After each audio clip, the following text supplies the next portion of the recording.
IVM। Jaipur में दिखा भारत की युवा टीम का जलवा, लेकिन बड़ा सवाल ये कि कितना मीठा था ये जीत का हलवा। नमस्कार, आप देख रहे हैं खेल नीति और मैं हूँ राजीव मिश्रा। और सभा भाई के चेहरे पे मुस्कुराहट आ चुकी है क्योंकि हलवा जरूर खाया भारतीय टीम ने, लेकिन इसमें कितना मेवा पड़ा हुआ था, कितना शक्कर था, इसी बात का एनालिसिस आज करेंगे। क्योंकि देखिए, हलवा तो आपके सामने था, आपने खा लिया, एक थकी हुई टीम को भारतीय टीम ने हरा दिया, लेकिन क्या ये जीत सही मायनों में उस टेम्पलेट की तरफ ले जा रही है जिस टेम्पलेट की बात रोहित शर्मा कर रहे थे, जिस टेम्पलेट की बात राहुल द्रविड़ ने की इस मैच से पहले? क्योंकि कई ऐसे सवाल हैं, कई ऐसे बॉक्सेस हैं जहां पे अभी भी टिक मार्क लगना बाकी है। और खासतौर से अगर हम बात करें बैटिंग डिपार्टमेंट में, एक अभी भी बड़ा लूप होल नजर आ रहा है जिसको कैसे फिल किया जाए। शायद राहुल द्रविड़ के सामने बड़ी चुनौती होगी। गेंदबाजी में काफी हद तक गेंदबाजों ने अच्छा प्रदर्शन किया पहले मैच में, खासतौर से एक्सपीरियंस बहुत काम करता हुआ नजर आया। भुवनेश्वर कुमार ने बहुत शानदार गेंदबाजी की। अश्विन लगातार सेलेक्टर्स को एक तरह से कहा जाए सवाल खड़े कर रहे हैं कि आपने मुझे बाहर क्यों रखा था। और अब मेरे लिए अच्छी बात है कि ट्रेडिशनल ऑफ स्पिन गेंदबाजी करते नजर आए, जो एक अच्छी बात है। जो उनकी ताकत रही है वो अपनी ताकत पे काम कर रहे हैं। एक्सपेरिमेंट्स बहुत ज्यादा वो करते नजर नहीं आए। पहले मैच पर पूरा विश्लेषण करेंगे। सभा भाई हमारे साथ हैं जो कमेंट्री कर रहे थे और शायद मेरे से ज्यादा नजदीक से वो देख पा रहे थे। तमाम क्रिकेट एक्सपर्ट्स के साथ उनके व्यूज भी शेयर हो रहे थे।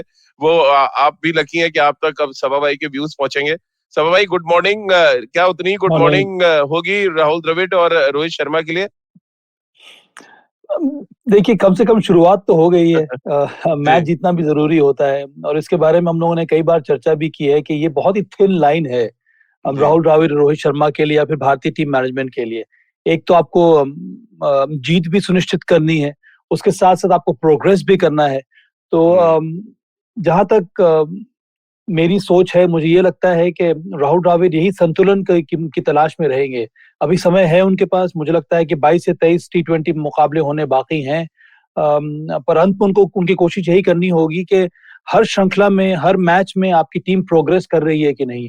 तो जी। अभी जिस तरह के का कैरेक्टर है राहुल द्रविड़ का, वो अभी बस एब्जॉर्ब कर रहे होंगे, ये वेट कर रहे होंगे, ये वॉच कर रहे होंगे, ये ऑब्जर्व कर रहे होंगे कि खिलाड़ी किस तरह से खेलते हैं, कौन कौन सी सिचुएशन में कौन सा खिलाड़ी अच्छा कर पा रहा है, कौन सा खिलाड़ी संघर्ष कर रहा है। अगर हम खिलाड़ी को ज्यादा बैक करेंगे तो क्या वो खिलाड़ी अच्छा कर पाता है कि नहीं कर पाता है। तो यही सब चीजों पर ध्यान रहेगा इस समय राहुल द्रविड़ का। सभा भाई, तो मुझे अगर लगता हम है पहले मैच की अगर हम पॉजिटिव की बात करें, 3 पॉजिटिव चीजें क्या नजर आई आपको? क्योंकि नेगेटिव तो बहुत सी हैं, जीत के बाद भी अगर नेगेटिव पॉइंट्स इतने हैं तो उसमें तो डिटेल पे बातचीत करेंगे। पॉजिटिव सबसे पहले कि एक तो मैच हम जीते, क्या 3 सबसे इंपॉर्टेंट चीज है जो आपको नजर आई अच्छी? 3 जो टेक अवेज है राजीव, वो है नंबर 1 इज आर अश्विन की गेंदबाजी। मिडिल ओवर्स में एक सपाट विकेट पर जिस तरह से उन्होंने गेंदबाजी की, पावर प्ले में भी एक ओवर डाला, वहां पर भी बांध के रखा। उसके बाद ऐसे समय पर आए जब वो जो साझेदारी है मार्क चैपमैन और मार्टिन गुप्टिल की, वो बढ़ती जा रही थी। वहां पर जिस तरह से उन्होंने सेटअप किया मार्क चैपमैन को, उसके पहले वाली गेंद पर चौका लगाया था मार्क चैपमैन ने। उसके बाद वो धीमी गति से बॉल डाली, आई लेवल के ऊपर से उन्होंने फ्लाइट किया, जो रेगुलर एक classic right arm off spinner की गेंद होती है, वहां पर उन्होंने विकेट लिया। उस बॉल में ड्रिफ्ट भी था। ड्रिफ्ट करने के बाद बॉल में थोड़ी उछाल मिली, घुमाव मिला, और जितना उन्होंने रेवोल्यूशन दिया था बॉल के ऊपर, इसी वजह से उनको ड्रिफ्ट मिला हवा में। उसके बाद उन्होंने अंतिम के 2 ओवर भी काफी अच्छे डाले। तो मुझे लगता है कि ये बहुत बड़ा पॉजिटिव है भारत के लिए। नंबर 2 भुवनेश्वर कुमार। भुवनेश्वर कुमार को T20 में इसी वजह से रखा गया है क्योंकि वो स्विंग बॉलर है। और अंतर्राष्ट्रीय क्रिकेट में अभी भी आप देख लें, हालांकि गति उतनी ज्यादा नहीं है, पर अगर आपके पास जेन्युइन स्विंग बॉलर है तो उनका काम यही है कि आप नई बॉल से कम 1 विकेट लेकर दें, जो कि भुवनेश्वर कुमार ने कल के मैच में किया। नंबर 3 पॉजिटिव है सूर्य कुमार यादव। जिस तरह से खुलकर उन्होंने बल्लेबाजी की, जिस तरह से उन्होंने काउंटर अटैक किया राजीव, में हमेशा मुझे अच्छा लगता है जब एक खिलाड़ी काउंटर अटैक करता है। विकेट गिर गए तब भी T20 में यही तो नया टेम्पलेट है कि आपको काउंटर अटैक करना है। आप कंसोलिडेट नहीं कर सकते हैं, आपको दबाव वापस डालना होगा ऑपोजिशन के ऊपर, जो कि सूर्य कुमार यादव ने किया। तो मेरे विचार से ये 3 जो है बहुत बड़े पॉजिटिव रहे कल के इस मैच में भारत के लिए। सो भाई, हर्ष जैन का बड़ा इंटरेस्टिंग सवाल वो पूछ रहे कि सवा सर, आप सोनी के कमेंटेटर है या स्टार के? तो आपकी जगह मैं जवाब दे दूं क्या कि ये तो आजकल T20 के प्लेयर है, जहां भी लीग बुलाती है वो चले जाते हैं खेलने। हाँ, यही हाल हो रहा है मेरा बस। तो यही सोच लीजिए कि मैं रेगुलर खेल नीति पे ही आता हूँ अब। हाँ, उसके अलावा जहां भी जाना मैं चला जा रहा हूँ कमेंट्री करने के लिए। मजा आता है, अच्छा लगता है देखकर और क्रिकेट के बारे में बातें कर कर। तो मुझे खुशी है कि आप लोग देख रहे हैं और उम्मीद यही है कि आने वाले समय में भी आप लोगों की नजरें अब जब भी मैं कमेंट्री करूँ वहां पर भी लगी रहे। और बिल्कुल अजय ने कहा भी कि I like Saba sir commentary yesterday. और उसी के साथ उन्होंने एक सवाल भी दाग दिया है कि क्या न्यूजीलैंड का जो परफॉर्मेंस था वो बिलो पार था कल, जिस तरह से न्यूजीलैंड खेली है? बिलो पार था और ये बड़ा कठिन है न्यूजीलैंड के लिए। 14 तारीख को उन्होंने वर्ल्ड कप फाइनल खेला है। वहां से वो उनको 15 को वो ट्रैवल करके आ रहे हैं, सिर्फ एक दिन का गैप है। 17 हम्म, को उनको T20 मुकाबला खेलना पड़ा है, इसीलिए कई जो उनके मेन प्लेयर्स हैं इस समय खेल नहीं रहे हैं। तो अपने रिजर्व प्लेयर्स के साथ वो मैदान में उतरे। पर न्यूजीलैंड एक बहुत ही स्ट्रॉन्ग कैरेक्टर वाली टीम है, ये एक जुझारू टीम है। इनकी कोशिश हमेशा रहती है जब वो मैदान पे जाएं तो जो भी हैं उनके पास जितने सारे प्लेयर्स हैं हम्म, वो पूरे के पूरे दम खम के साथ खेलें। और कल कल फिर से वही देखने को मिला। एक समय तो ऐसा लग रहा था कि 175 180 का टारगेट हो सकता है भारत के लिए, पर वो अच्छा रहा कि अंतिम के ओवर्स में भुवनेश्वर कुमार या आर अश्विन इन लोगों ने अच्छी गेंदबाजी की। मोहम्मद सिराज ने आकर अंतिम ओवर अच्छा डाल दिया, जिसकी वजह से इतने सारे रन बने नहीं। पर हाँ, ये एक डिप्लीटेड न्यूजीलैंड साइड है और उन्होंने फाइटिंग स्पिरिट जरूर दिखाया कल के इस मैच में। और सबसे ज्यादा अद्भुत था उनकी फील्डिंग। इस तरह की फील्डिंग न्यूजीलैंड बहुत कम बार उनकी फील्डिंग में हाँ, देखने को मिलता है। उन्होंने कैचेस भी छोड़े, फिर स्लॉपी ग्राउंड फील्डिंग भी रही, जिसकी वजह से एक्स्ट्रा रन्स मिल गए जी। भारतीय टीम को। सूर्य कुमार यादव ने थैंक यू भी बोला है सबा भाई ट्रेंट बोल्ट को कैच छोड़ने के लिए। हाँ, और ट्रेंट बोल्ट इतने शानदार फील्डर हैं। कल उन्होंने जी, गेंदबाजी कितनी अच्छी की बहुत राजीव। शानदार, मुझे लगा कि जो जबरदस्त। पावर प्ले में जो लेंथ थी वो उचित नहीं थी ट्रेंट बोल्ट और टीम सऊदी की। अगर जी, दोनों के दोनों स्विंग बॉलर, अगर आप ऊपर नहीं डालेंगे तो फिर बॉल को स्विंग करने का मौका कहाँ मिलेगा। कल उन्होंने हम्म। थोड़ी बहुत हार्ड लेंथ बॉल डाल दी, जिसकी वजह से आसानी हो गई केएल राहुल और रोहित शर्मा को। कल एक बड़ा इंटरेस्टिंग स्टेटमेंट दिया रोहित शर्मा ने कि हम और ट्रेंट बोल्ट एक दूसरे की ताकत और कमजोरी दोनों को समझते हैं। लेकिन पिछले दो मुकाबले अगर आप सभा भाई याद करें, दोनों बार ट्रेंट बोल्ट ने उनको शॉर्ट पिच गेंद जो सर से थोड़ा बाहर, जहां से आपको पुल या हुक मारना मुश्किल होता है, वो कंपल्सिव हुकर है, ये हम सब जानते हैं, और वो बार बार आउट कर दे रहे हैं इसी गेंद पे। राजीव, अगर आप रोहित शर्मा को देखेंगे, अगर छोटी गेंद आप डाल रहे हैं गति के साथ, तो फिर समझ लीजिए कि भाई आप नजर दौड़ा लीजिए स्टैंड में, वहीं पे बॉल जाके गिरेगी। रोहित जी, शर्मा कमाल के बल्लेबाज हैं, जो फॉरवर्ड जो फ्रंट फुट पुल शॉट लगाते हैं उनको रोकना बड़ा कठिन है। पर ये बहुत ज्यादा करेज वाली बात होती है अगर पेस बॉलर जी, ट्राई कर रहा है स्लो बाउंसर डालने के लिए रोहित शर्मा को, तो स्लो बाउंसर को टाइम कर नहीं पाते हैं। और स्लो बाउंसर में वो एक्स्ट्रा बाउंस बॉलर को अगर मिल जाता है तो वो परेशान करता है रोहित शर्मा को। कल भी वही हुआ ट्रेंट बोल्ट के साथ। तो स्मार्ट बॉलिंग, इंटेलिजेंट बॉलिंग, वो भी एक ऐसे बल्लेबाज के सामने जो कि इतना शानदार पुल शॉट लगाता है। जी। ऋषभ पंत को लेके हर्षैन का सवाल है, उनका कह रहा है कि बड़ी क्लूलेस बैटिंग कर रहे हैं इन दिनों। आपको भी लग रहा है सभा भाई कि क्लूलेस है थोड़े से, या मतलब जिस तरह से प्लान बैटिंग दिखने को मिलनी चाहिए वो नहीं दिख रही है?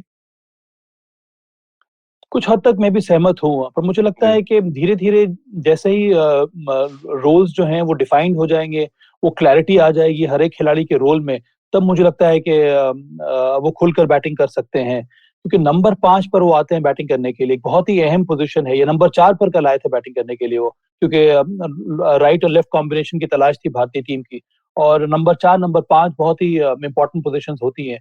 थोड़ा समय हम्म, लगेगा, पर मेरे विचार से सही जो बैटिंग पोजीशन ऋषभ पंत के लिए अभी भी नंबर 5 है मेरे विचार में। हम्म।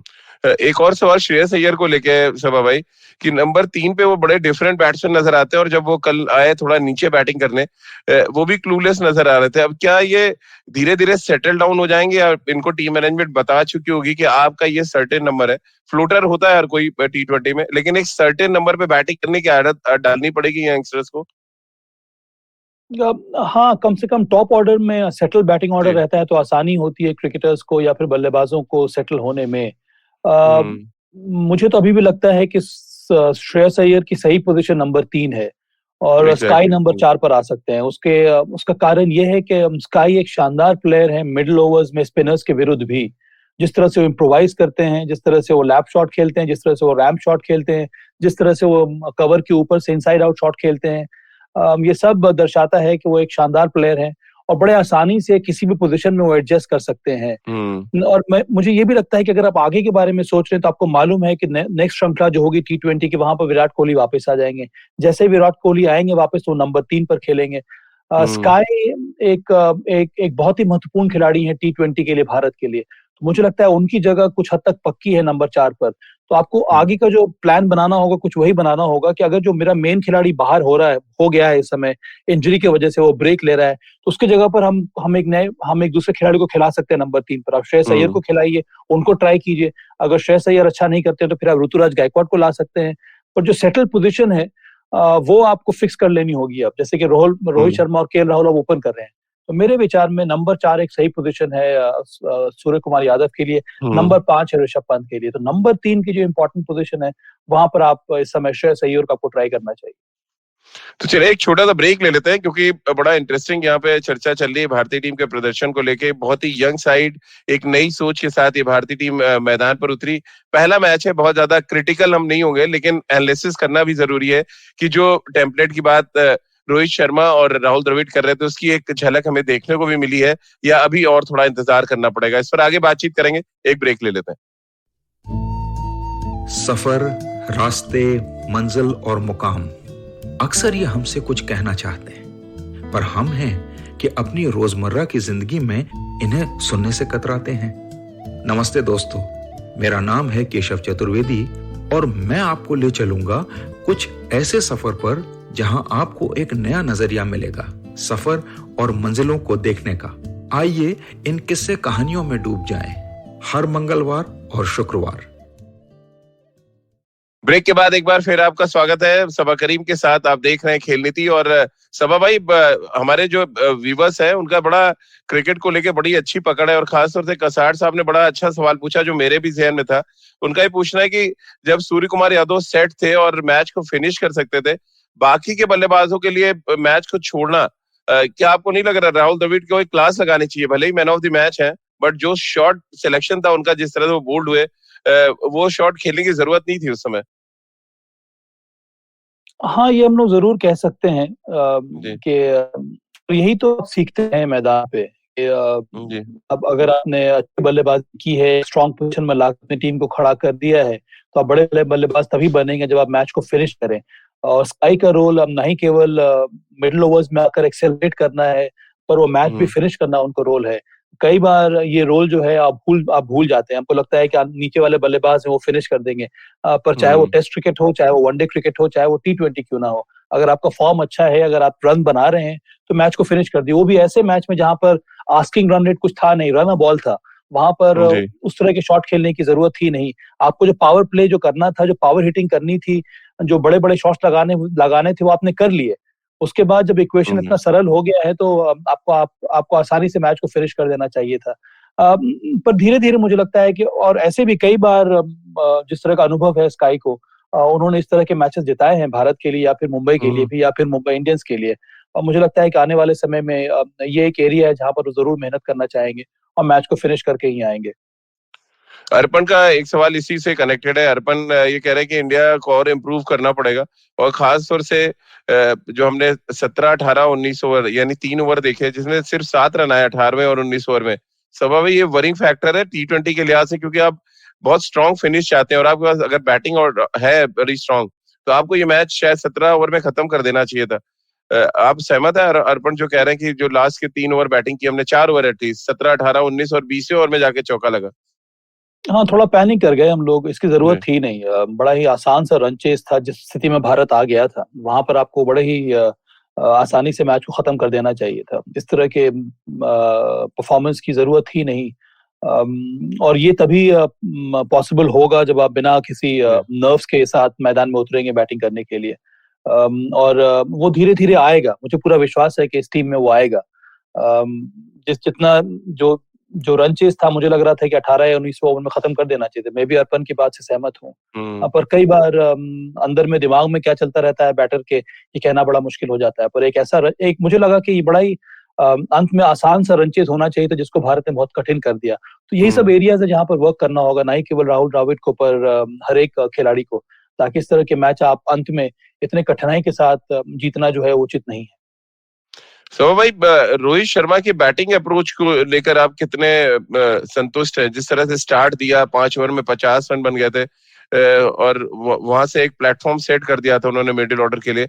रोहित शर्मा का अप्रोच पिछले वर्ल्ड कप के 2 मैचेस और अभी के देख लें, थोड़ा डिफरेंट लगा आपको जिस तरह से वो पावर प्ले में बैटिंग कर रहा हाँ, और यही अप्रोच होना चाहिए राजीव, है? जी। क्योंकि आप टीम के सबसे बड़े बल्लेबाज हैं, आपको अच्छी शुरुआत देनी होगी। और अच्छी शुरुआत कहने का मतलब यही है कि आपको पावर प्ले में भी खुलकर बैटिंग करनी है। उसके बाद अगर आप विकेट अगर आपके हाथ में है तो आने वाले मैच ओवर्स में भी आपको बड़ी बैटिंग करनी पड़ेगी इसी प्रकार हम्म। से। और रोहित शर्मा केपेबल हैं। कल अच्छा ये लगा कि जब सूर्य कुमार यादव आए बैटिंग करने के लिए, तब रोहित शर्मा ने सिर्फ स्ट्राइक को रोटेट किया, क्योंकि उनको लग रहा था कि सूर्य कुमार यादव इतने अच्छे फॉर्म में हैं। इसका कहने का मतलब ये नहीं है कि वो अच्छे फॉर्म में नहीं थे, पर यही हाँ। तो कॉम्बिनेशन मैटर करता है, यही तो साझेदारी मैटर करती है। तो केएल राहुल के साथ भी, सूर्य कुमार यादव के साथ भी पावर प्ले में दोनों केएल राहुल और रोहित शर्मा की जोड़ी अद्भुत है। और इन दोनों का बल्ला चलता है तो फिर ऑपोजिशन के लिए बड़ा कठिन हो जाता है। और खास करके रन चेजेस में अगर आपने पावर प्ले अपने नाम कर लिया है तो वहां से रन चेज काफी आसान हो जाता है कई सारी टीमों के लिए। कल हम्म। भारत के लिए भी यही होना चाहिए था, सिवाय वो अंतिम के 2-3 ओवर में। एक और हमारे व्यूवर हैं, चहल को लेकर सवाल है उनका कि चहल अच्छे गेंदबाज हैं और बाहर बिठाना उनको उसपे उससे कितना सहमत है? और जब लेग स्पिनर इस तरह से T20 में डोमिनेट कर रहे हैं, क्या वजह आप देख रहे हैं कि चहल को ये मैनेजमेंट भी नहीं खिला पाई? कहना बड़ा कठिन है। मुझे भी उम्मीद थी कि कल युजवेंद्र चहल खेलेंगे, क्योंकि रिस्ट स्पिनर अगर रहता है आपके पास तो फिर वो विकेट टेकिंग ऑप्शन हो जाता है। जी।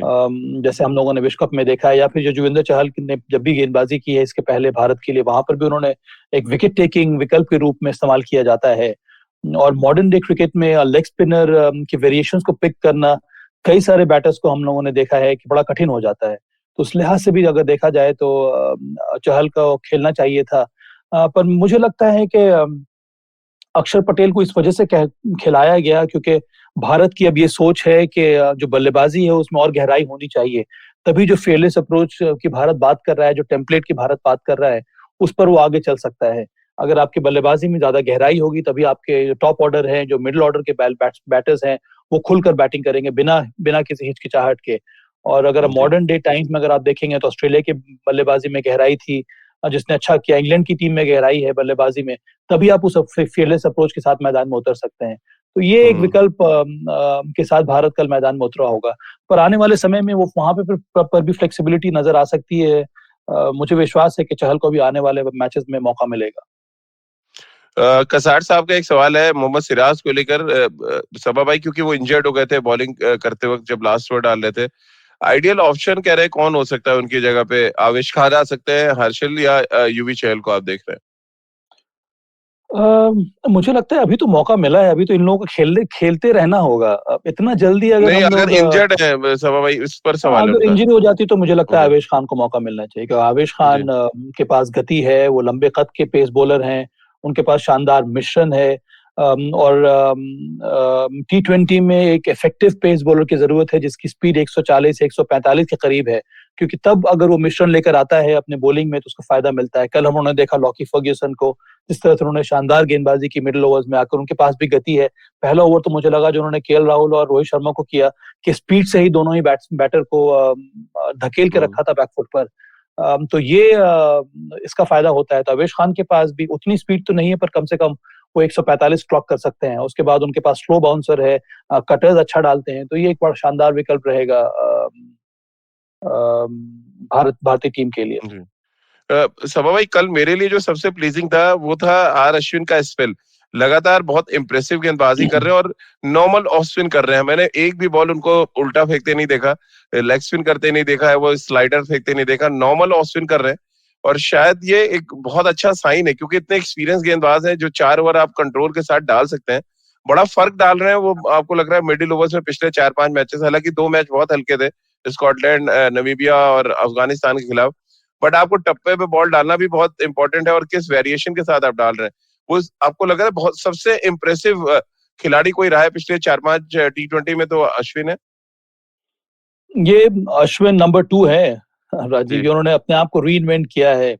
और इस समय तो मुझे लगता है कि T20 में जिस तरह की बॉलिंग कर रहे हैं आर अश्विन, वो अपने पीक परफॉर्मेंस दिखा रहे हैं। और कल के मैच में ही देखे, जब उनको लगाया गया तब दबाव था भारत के ऊपर, वहां पर आकर उन्होंने बेहतरीन स्पेल डाला। और आपने सही कहा कि वेरिएशंस जो दिखा रहे हैं वो भी लिमिटेड वेरिएशन है, स्पीड में वेरिएशन है, बॉल के रेवोल्यूशन में वेरिएशन है। और ये एक शानदार ऑफ स्पिनर की निशानी होती है, जिस तरह से वो बल्लेबाज को ट्रैप करता है, उसके दिमाग में क्या चल रहा है। कल उन्होंने सही स्पीड के साथ बॉलिंग की, आई लेवल के ऊपर से उन्होंने बॉल को टर्न कराया। तो ये कई सारी चीजें हैं जो ये दर्शा रही हैं कि आर अश्विन एक शानदार फॉर्म में है इस वक्त। पावर प्ले में उनको रोहित शर्मा ने इस्तेमाल किया, ये भी एक इंडिकेशन है कि आने वाले वक्त में जब जरूरत पड़ेगी, जब आपके दो फ्रंटलाइन बॉलर्स को अगर पिटाई हो जाती है, तो फिर एक और आपके पास विकल्प है। और हो सकता है इसी वजह से रोहित शर्मा को लगा कि एक स्पिनर, एक अटैकिंग स्पिनर आपको चाहिए और एक तरह से डिफेंसिव स्पिनर चाहिए आपको टीम में। और यहाँ पर ये दो कॉम्बिनेशन के साथ भारतीय टीम मैदान में उतरी। पर आर अश्विन का बहुत ही क्रिटिकल वो ओवर्स था जहां पर उन्होंने चैलेंज किया हर एक बैटर को, और इसी वजह से उनको सफलता भी मिली। उसके साथ साथ बहुत ही इकोनॉमिकल गेंदबाजी भी रही। सब भाई, क्योंकि आप विकेट कीपर रहे हैं, आप ज्यादा बेहतर समझते हैं कि जब एक स्पिनर का बॉल हवा में रुकना शुरू हो, देन वो बहुत डेंजरस हो जाता है। कल एक जो उन्होंने चैपमैन को शायद बोल्ड किया था, हवा में बॉल बड़ी देर तक रुका रहा, जब वो क्रॉस द लाइन खेलने के बॉल बाद में गिरा बैट चलने के बाद। इतनी देर तक बॉल को रेवोल्यूशन में देना और हवा में रोकना, ये दिखाता है कि अब उनको अपनी जो हाथ से बॉल छूट रहा है उससे बहुत अच्छा कमांड फिर से आ गया है।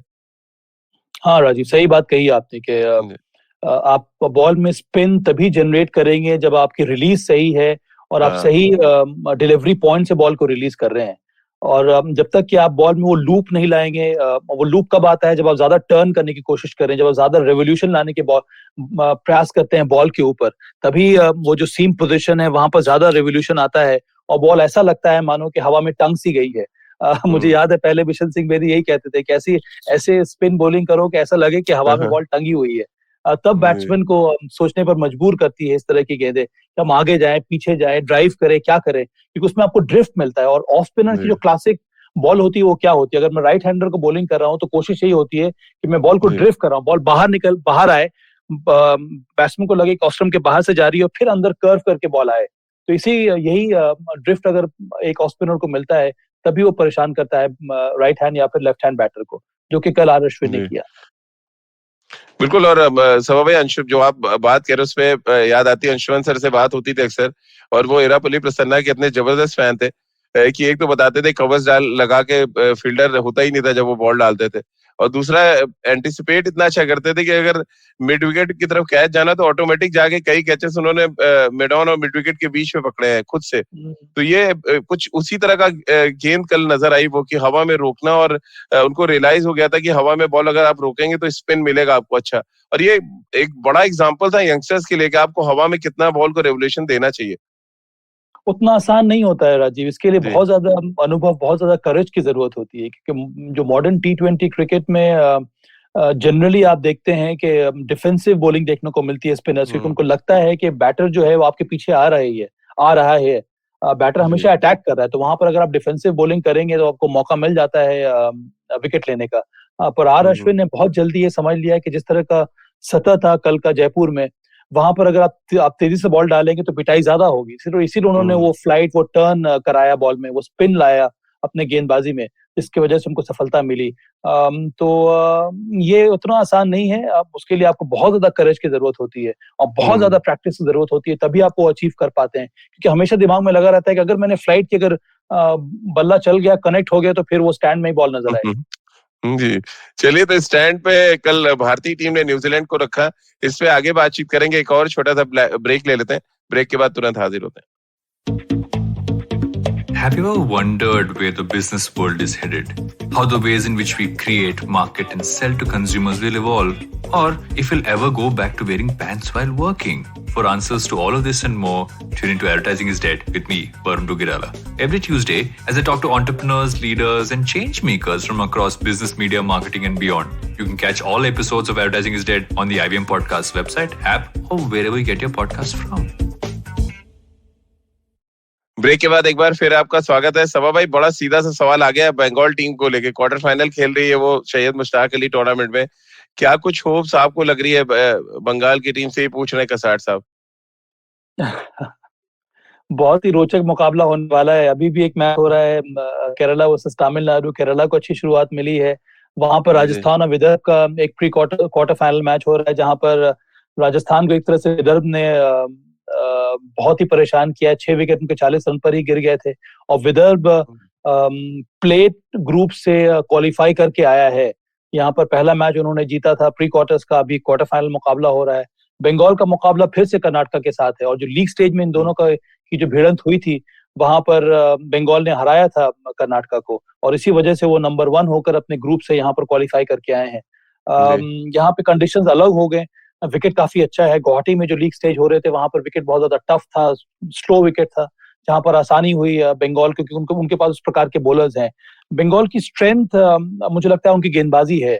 आकाशदीप और मुकेश कुमार, ये दोनों शानदार सीम बॉलर्स हैं। उनके पास शाहबाज अहमद हैं, जो आरसीबी के लिए खेलते हैं, बेहतरीन ऑलराउंडर हैं। बल्लेबाजी निर्भर करती है उनके कप्तान सुदीप चैटर्जी के ऊपर। उसके साथ साथ अभिमन्यु ईश्वरन अब टीम में नहीं है, क्योंकि वो चले गए हैं साउथ अफ्रीका इंडिया ए टीम के साथ वो रहेंगे। तो मुझे लगता है कि इस तरह का विकेट है यहाँ पर। अगर बंगाल एक अच्छा स्कोर पोस्ट कर सकता है तो परेशानी जरूर पैदा करेगा कर्नाटका के लिए। कर्नाटका का मैंने पहले मैच देखा था, वो थोड़ी बहुत मुझे लगता है कि इस समय फ्रेजाइल नजर आ रहे हैं। तो बड़ा ही दिलचस्प मुकाबला होने वाला है, और मेरी उम्मीदें हमेशा से ही बंगाल के साथ ही लगी हुई हैं। अर्पण का एक सवाल है केरला टीम को लेके और संजू सैमसन को लेके, कि वो अपने ऊपर से क्या इन दोनों टैग हटा रहे हैं कि वो इनकंसिस्टेंट थे जब से वो केरला और राजस्थान रॉयल्स के कैप्टन बने, और क्या वो कमबैक कर सकते हैं? दोनों सवाल जुड़े हुए हैं।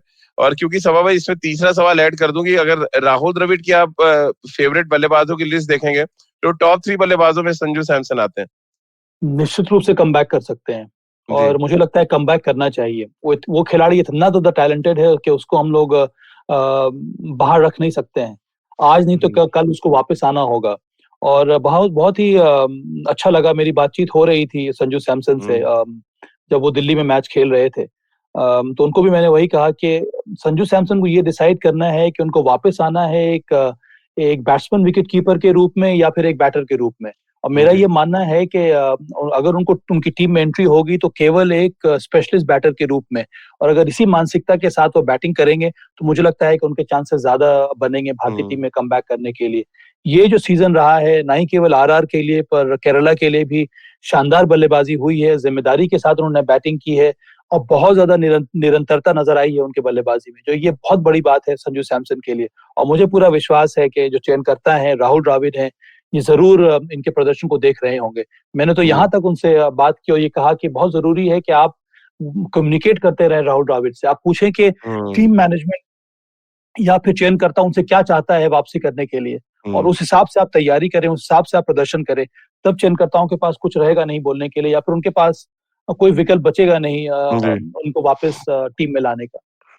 और ये देखिए, खेल नीति की ये सबसे बड़ी खूबसूरती है कि डोमेस्टिक क्रिकेट पे भी हम उतने ही अच्छे से विश्लेषण करते हैं, और इसका पूरा क्रेडिट छबा भाई को जाता है, जो लगातार नजर रखते हैं डोमेस्टिक क्रिकेट पर। क्योंकि आमतौर पे आप किसी भी प्लेटफॉर्म पे जाएंगे तो इंटरनेशनल क्रिकेट की हर कोई बात करेगा, डोमेस्टिक क्रिकेट पे इतना डिटेल में बातचीत करना, एक एक टीम का एनालिसिस करना, और हमारे जो व्यूअर्स हैं उनका भी बहुत बहुत शुक्रिया कि डोमेस्टिक क्रिकेट पे वो ध्यान देते हैं। बहुत जरूरी है कि आप ग्रास रूट लेवल पे ध्यान रखें कि कौन से खिलाड़ी अच्छा कर रहे हैं, ताकि कभी सिलेक्टर्स मिस हो जाएं तो हम अपने प्लेटफॉर्म के माध्यम से उन खिलाड़ियों के बारे में बात कर सकें। और इसीलिए वेंकटेश अय्यर पे अब हम बात करेंगे थोड़ा सा। भाई, मेरे लिए सब कुछ कल ठीक था, लेकिन उनको गेंदबाजी कम से कम एक ओवर आपको कराना चाहिए था। आपको ये देखना चाहिए कि छठा जो बॉलिंग ऑप्शन है वो कितना तैयार है आपका इंटरनेशनल क्रिकेट के लिए। जरूर कराए गए राजीव। कल ये पहला मैच है, थोड़ा समय हमें देना होगा कप्तान रोहित शर्मा को भी। उनके ऊपर भी दबाव था, पहली बार वो कप्तानी कर रहे थे, फुल टाइम कैप्टन बनाए गए हैं। उनकी भी कोशिश यही होगी कि भाई ये वाला मैच जीतना बहुत जरूरी है। तब आपको थोड़ा बहुत ब्रीदिंग स्पेस मिल जाता है, तब आप कई सारी चीजें ट्राई करते हैं। अब एक बात तो साफ हो गई है कि यहाँ पर टीम मैनेजमेंट जो है वो हार्दिक पांड्या का एक विकल्प ढूंढ रही है। वो एक हार्दिक पांड्या कि उनके लिए कंप्यूटर लाना चाह रही है, ताकि हार्दिक पांड्या फिट हो जाए, उनका प्रदर्शन और अच्छा हो, उस प्रकार का हेल्दी कंपटीशन बना रहे टीम में आने के लिए। वेंकटेश अय्यर को मेहनत करनी होगी। कल वो जिस समय आए थे बैटिंग करने के लिए, अच्छा लगा, पहले बॉल पर उन्होंने वो चौका लगाया, उसके बाद वो रिवर्स स्वीप खेलने के चक्कर में आउट हो गए। पर कम से कम वो नंबर 6 एक स्पेशलिस्ट पोजीशन है, वहां पर आपको पावर हिटर की भी भूमिका निभानी है और एक फिनिशर की भी भूमिका निभानी है, तो कुछ समय लगेगा। वेंकटेश अय्यर की गेंदबाजी मैंने देखी मुश्ताक अली में, जो मैचेस हो रहे थे कोटला में, वहां पर उन्होंने मिडिल ओवर्स में अच्छी गेंदबाजी की। तो मुझे लगता है कि आने वाले मैचेस में जरूर 1 या 2 ओवर मिलेगा। आपको 6th bowling option, 7th bowling option ढूंढना होगा राजीव, तभी आप बड़े स्टेज पर कम्पीट कर पाएंगे। तो आपको लग रहा है सूर्य कुमार यादव या श्रेयस अय्यर को भी थोड़ी बहुत गेंदबाजी करानी चाहिए नेट पे, ताकि आप एक आध ओवर कभी फंसे? सूर्य कुमार यादव डोमेस्टिक क्रिकेट में भी डालते हैं गेंद, ये एफर्ट दिखना चाहिए। अगर डैरेल मिचेल कल 20वां ओवर डाल सकते हैं न्यूजीलैंड के लिए, तो हमें भी कुछ इस तरह की प्रिपरेशन तो रखनी पड़ेगी सभा भाई। जरूर करना चाहिए राजीव। आपके टॉप 4 बैटर, चलिए नंबर 5 ऋषभ पंत आ रहे हैं, अब अगर हम उनको उम्मीद कर लें बॉलिंग करने की तो अलग अलग बात है, पर नंबर जो 4 आपके पास टॉप बैटर है, उनमें से अगर 1 या 2 खिलाड़ी भी गेंदबाजी कर लेता है तो बहुत ही अच्छा कॉम्पोजिशन हो जाता है टीम का। वहां पर 1 ओवर 2 ओवर, और ये बात नहीं कि हर मैच में आपको बॉलिंग करने की जरूरत पड़े, पर आपको तैयार होना पड़ेगा, उसके लिए आपको प्रैक्टिस करती रहनी होगी। तो चाहे वो सूर्य कुमार यादव हो या फिर खुद रोहित शर्मा हो, तो इनमें से या श्रेयस अय्यर ही क्यों ना हो, मुझे पूरा विश्वास है कि भारतीय जो कोचिंग स्टाफ है इन पर जरूर मेहनत कर रहा होगा, क्योंकि अगर आप नंबर 1 नंबर 4 में से कोई बैटर बॉलिंग कर लेता है तो उससे फायदा बहुत ज्यादा मिलता है भारतीय टीम को। चलिए सभा भाई, बहुत बहुत शुक्रिया आपका तमाम एनालिसिस के लिए, और हमारे जो दर्शक हैं, हमारे व्यूवर्स हैं जो जुड़े, उनका भी शुक्रिया, क्योंकि ये पहला मैच था रोहित शर्मा और राहुल द्रविड़ की जोड़ी के लिए। एक नए एरा की शुरुआत हो रही है कम से कम T20 फॉर्मेट में, और आगाज अच्छा रहा। हालांकि कई अभी भी बॉक्सेस हैं जो सभा भाई की राय में टिक होना बाकी है, लेकिन जैसे जैसे ये सीरीज आगे बढ़ेगी, 21 मैच है वर्ल्ड कप से पहले, और हर मैच का पूरा एनालिसिस हम आपको खेल नीति के प्लेटफॉर्म पे देते रहेंगे, और साथ ही ये बताते रहेंगे कि ये टीम अब कितनी तैयार है T20 फॉर्मेट के लिए। तो जुड़िए खेल नीति के साथ हर सुबह 9:30 पर खेल नीति के YouTube चैनल पर और IVM के फेसबुक पेज पर। इसके अलावा आप मुझसे जुड़ सकते हैं और अपने सवाल भेज सकते हैं। @राजीव मिश्र मेरा ट्विटर हैंडल है। इसके अलावा खेल नीति का हर एपिसोड आप सुन भी सकते हैं IVM के ऐप पर, IVMpodcast.com पर, गाना, स्पॉटिफाई, सावन, गूगल पॉडकास्ट या अन्य IVM पॉडकास्टिंग नेटवर्क पर। आप सभी का बहुत बहुत शुक्रिया हमारे साथ जुड़ने के लिए।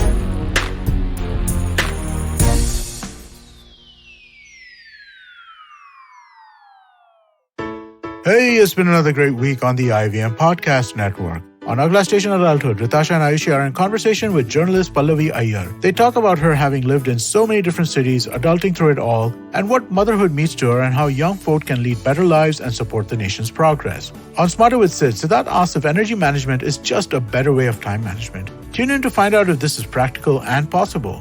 On Khel Niti, Rajiv Mishra, Ayaz Memon and Sabah Karim talk about Team India's elimination from the T20 World Cup, Pakistan's new team and New Zealand stepping into the semi-finals. On Smile India, Shifa discusses a Kolkata-based NGO that's trying to help single-screen cinema survive. And on Hans Vani, hear the story, Mere Liye Ek Minute, and find out why a depressed man mourns his own death by observing silence for a whole minute.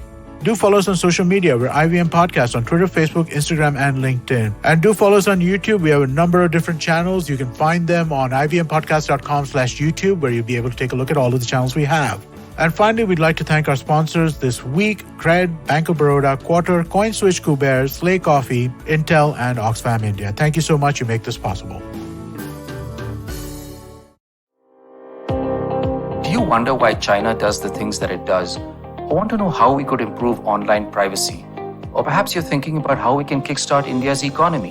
If you'd like to search for the answers to such questions, check out All Things Policy, a daily public policy podcast that covers everything from employment figures to aircraft carriers. Tune in from Monday to Friday for new episodes and fresh takes.